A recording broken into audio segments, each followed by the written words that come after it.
Hi, everybody. Welcome to Attack with LarryC. I'm your host, Larry Christensen.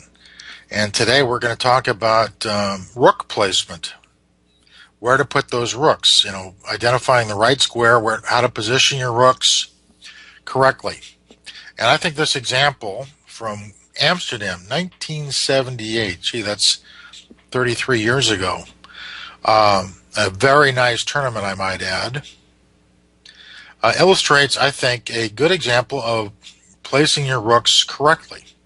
And that basically, by posting my rooks correctly, I was able to launch a sudden and powerful attack and overwhelm my opponent. Okay, let's check back in this game and see what happened. King's Indian. In those days, I played. So here I employ the Gligorich system, made popular by the popular and strong Serbian Grandmaster Svetozar Gligorich. And the idea behind Bishop E3 is it's a developing move. It supports the center, keeps the tension going in the center. And also now if Black plays Knight C6, White can advance in the center and then play Knight D2. And Black and White actually can castle long in this line. He doesn't have to castle short and face a kingside attack. He can also castle long. And if Black plays F4, that pawn storm is on the king side is not so effective, not so dangerous. So basically, the Gligorich system is designed to keep options open, keep the tension in the center.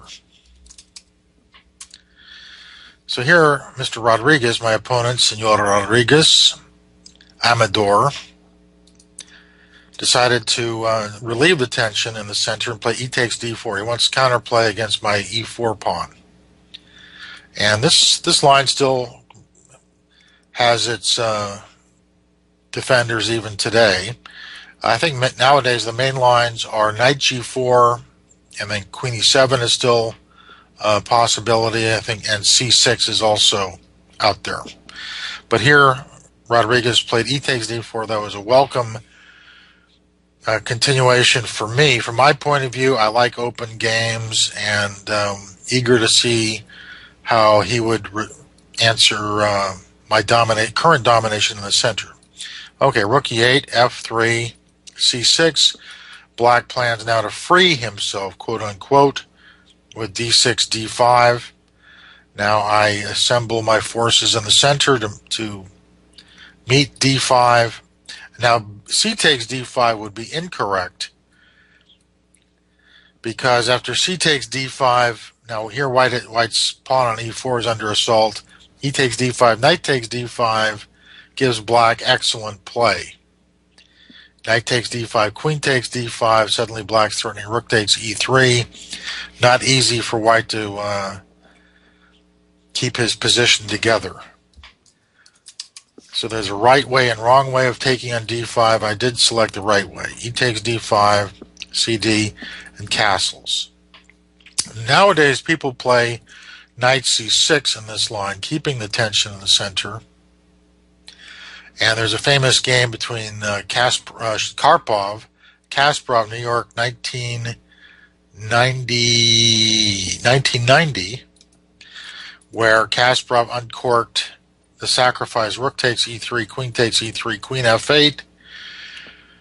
And in a spectacular fashion, the game ended in perpetual check. That was New York, 1990.